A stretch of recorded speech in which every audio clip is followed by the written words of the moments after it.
Hello, today I'll be reading Marty Mongoose by T. Albert, illustrated by maillustrations.com and produced by Monkey Pen, a free and personalized children's books. In the rainforest next to a wide river, there grew a great banyan tree.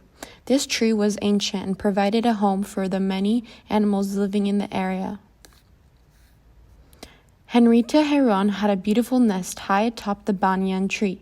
Carl Crayfish lived in the tangled roots that entered the river at the water's edge. Sam the black snake had made his home under the great trunk of the tree. Marty Mongoose lived nearby. His home wasn't actually in the banyan tree, but close enough where the tree offered a cooling shade during the hot days and protection from the heavy rain that fell every afternoon. His home wasn't actually in the banyan tree, but close enough. The tree offered a cooling shade during the hot days and protection from the heavy rains that fell every afternoon. Now, you must realize that not all animals in the rainforest are friends. They depend on one another for different things, many times for food. To better understand this, let me explain how Henrietta, Carl, Sam, and Marty live within the great banyan tree.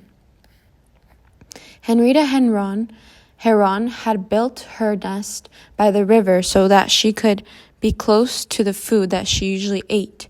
Her diet consisted of fish, frogs, crayfish, and even snails. She had a great home. Now, Carl Crayfish lived within the rocks and roots of the tree. Carl was a scavenger. He would eat the pieces of food dropped by the other animals, and his home offered protection from animals that might snack on him.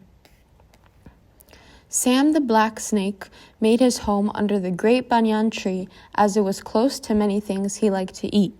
Sam preferred bird eggs but didn't hesitate to eat anything he could catch, except maybe whole crayfish, as they were very hard to swallow.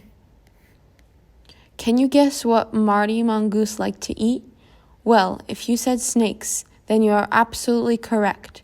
Marty liked to eat snakes of all types and sizes. One day, Henrietta was looking out for food.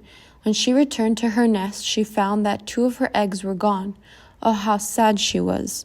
Something had gotten into her nest and eaten 2 of her precious eggs. She flew back down to the river so no other birds would see her crying. Then she saw Marty and said to him, "Sam must have slithered into my nest and eaten 2 of my eggs. That is a shame." Marty replied in a sad voice, "Oh, what can I do?" Henrietta asked. Now, Marty knew that Henrietta and the other herons liked to eat crayfish, and if there were an easy meal to be had, he was very interested. "So, you would like to get rid of that bothersome snake?" he asked Henrietta. "Oh yes," Henrietta sighed. "I wish something would eat him." "Henrietta, I can help you," Marty said excitedly. "You and your heron friends need to catch all the fish and crayfish in the area. Break them into pieces and leave a trail of food from Sam's den to my home. He will be busy eating the food, and he will not realize that he is close to me. He will be an easy meal for me, and you will be rid of his egg-stealing ways. Henrietta thought for a minute, smiled, and then flew off to talk with the other herons.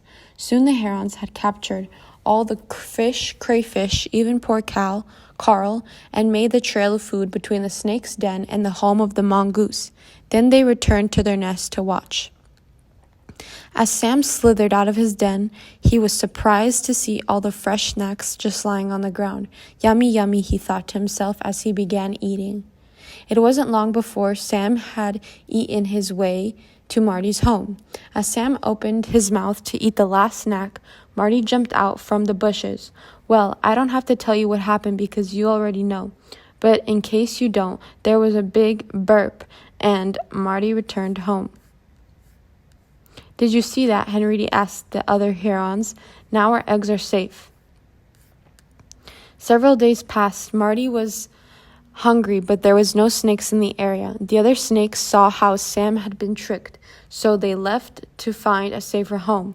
Marty looked into the river and realized that the herons had taken everything from it to set the trap. Then he looked onto the great banyan tree and saw Henrietta. The other herons saw Marty climbing the tree, but it was too late to warn Henrietta. All they could do was leave their nests and, like the snakes, find a safer home.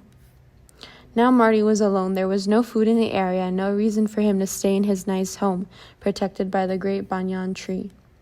The great banyan tree is now empty of all life, but there is a circle of life in the rainforest, and it won't be long before new animals arrive at the banyan tree and call it home. Thank you so much for listening.